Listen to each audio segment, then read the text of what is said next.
日本政府周二正式决定将东京电力公司福岛第一核电站中含有放射性物质的核废水排放至海洋，在日本国内以及国际上都引起轩然大波。周三，外交部再发3问，斥责日本政府这一不负责任的决定。有分析指，日本最终选择将核废水排入海洋，根本原因就在于它的成本最低。日本政府想尽办法转移媒体和本国民众视线，但谎言最终将被现实轻松击溃。根据日本媒体报道，日方排海工作预计2年后开始，将持续30年，拟排放核废水超过100万吨，排放数量之大、持续时间之长、涉及地域之广、风险等级之高，前所未有。在周三的外交部例行记者会上，发言人赵立坚向日本政府接连发3问：第一，日方真的听到了国内外的质疑和担忧吗？第二，日方此举真的符合国际法吗？第三，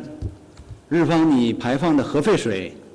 真的符合国际标准吗？赵立坚表示，日本是联合国海洋法公约缔约国，应当知道公约有关规定。根据公约，各国应采取一切必要措施，确保在其管辖或控制范围内的事件或活动所造成的污染，不致扩大到行使主权权利的区域之外。但由于洋流、量级、洄游鱼类等因素，日本核废水排海将不可避免地造成跨境影响。有人说，日方做出决定，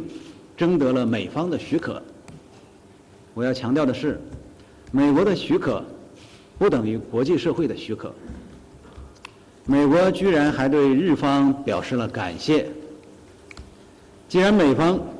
重视环境问题，就应该切实负起责任，从维护海洋环境和人类健康安全出发，敦促日方以诚实、科学、负责任的态度，慎重对待福岛核电站事故核废水处置问题，而不是不分是非、不讲原则，采取双重标准。赵立坚还引用相关数据称，国际原子能机构专家组评估报告明确指出，福岛核电站现有经过处理的含川废水中仍含有其他放射性核素。有关迹象就表明，日本福岛核污染可能已经扩散到北美地区。海洋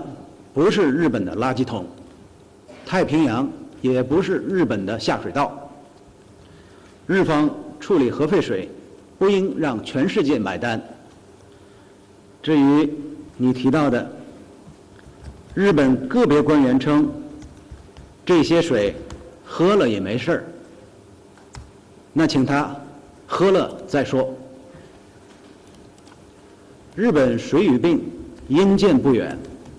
当地受害民众的伤痛还未抚平，日方不应忘却历史悲剧，更不应揣着明白装糊涂。菅义伟政府不负责任的决定在日本国内引发了广泛的抗议声浪，一些民众在东京首相官邸附近手持不要将核废水排放入海、停止倾倒核废水等标语，高呼请倾听民众呼声等口号，抗议日本政府将核废水排入大海的决定。ということで大きなショックを受けている。私は福島県の出身なので、より多くすごいショックを受けているところです。何もしない、国民に聞かない。だから国民に聞く政治を続けないといけない。事故が起きてしまったからね。その時に広がった分は、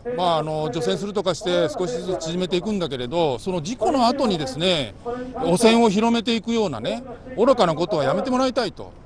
日本最大在野党立宪民主党代表枝野幸男表示，日本政府的做法完全无视福岛民众的呼声，不能接受日本政府这一决定。国际环保组织绿色和平日本分部表示，日本政府的决定是完全不合理的，日方没有使用现有最佳技术，而是选择了最廉价的方案。作为日本的邻国，韩国更是强烈抗议日本政府的这一决定。韩国政府第一时间召见了日本驻韩大使相星孝一，并召开了机构内部紧急会议，以制定应对措施。韩国总统文在寅表示，我不得不说，作为一个在地理上离日本最近、与日本共享该海域的国家，对这一决定有很多担忧。在周三的另一次会议上，文在寅还呼吁寻求将日本的举动提交国际海洋法法庭的方法，包括申请禁令。周三，韩国发生了一系列抗议活动，抗议人士包括政界人士、地方官员、渔民和环保活动人士。抗议地点包括日本驻首尔大使馆、日本驻釜山和济州岛的领事馆。一个由25个韩国渔业组织组成的联盟举行了一场集会，并向日本大使馆递交了一份书面抗议书，敦促日本撤销这一决定，并要求首尔禁止进口日本渔业产品。후쿠시마 오염수 해양 방류 계획 철회하라!